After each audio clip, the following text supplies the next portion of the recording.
Juste avant de faire exploser vos pecs, une petite précision sur le développé couché. C'est un exercice qui est dit général ou polyarticulaire. Donc il va engager plusieurs articulations, comme son nom l'indique, mais surtout solliciter plusieurs muscles en même temps. Donc bien sûr le petit et le grand pectoral, mais aussi vos triceps et vos deltoïdes antérieurs. C'est pourquoi il va falloir apprendre à faire travailler tous ces muscles simultanément pour une exécution correcte du mouvement. Plus vous voulez de gros pecs, plus il faut une bonne technique. Maintenant on y va.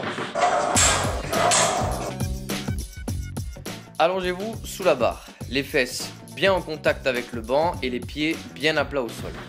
Attrapez la barre, l'écartement des mains un peu plus large que celui des épaules.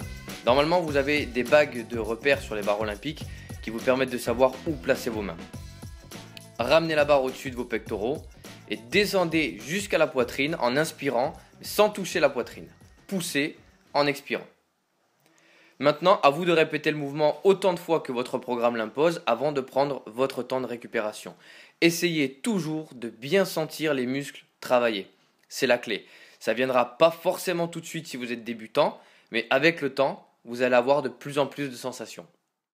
Maintenant, vous avez les bases du mouvement. Dans la suite de cette vidéo, je vais vous montrer quelques variantes et astuces qui peuvent vous permettre de développer encore plus vos pecs et aussi et surtout ce qu'il ne faut absolument pas faire sur cet exercice. Ne décollez jamais les fesses du banc au risque de faire trop forcer vos lombaires et d'aller directement à la blessure. D'ailleurs, je vous conseille même de relever les jambes si vous êtes fragile sur cette zone. Ça ne touchera en rien à l'efficacité de l'exercice et en plus, ça mettra tout votre dos en protection. Ne mettez jamais vos coudes en hyper-extension en haut du mouvement. Laissez-vous toujours une petite marge de sécurité avant l'extension complète des bras pour ne pas que les articulations subissent trop de pression. C'est comme ça qu'à la longue apparaissent les tendinites. N'utilisez pas le rebond sur la poitrine, d'abord parce que ça ne sert à rien et ensuite ça nuit à la contraction musculaire.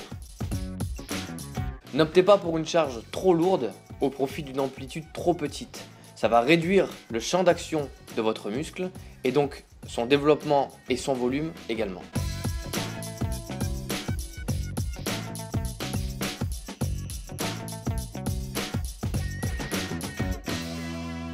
Écartez les mains de quelques centimètres sur la barre pour tirer un peu plus sur les insertions du pectoral et ainsi solliciter le bord le plus externe du muscle.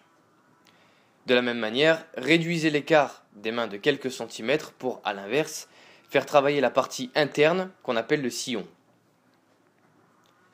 Faites le mouvement au cadre guide pour limiter la participation des deltoïdes et concentrer le travail musculaire sur les pecs et les triceps. Dernier point, si vous modifiez la cible de votre barre, vous modifierez aussi la partie du pec engagée. Je m'explique.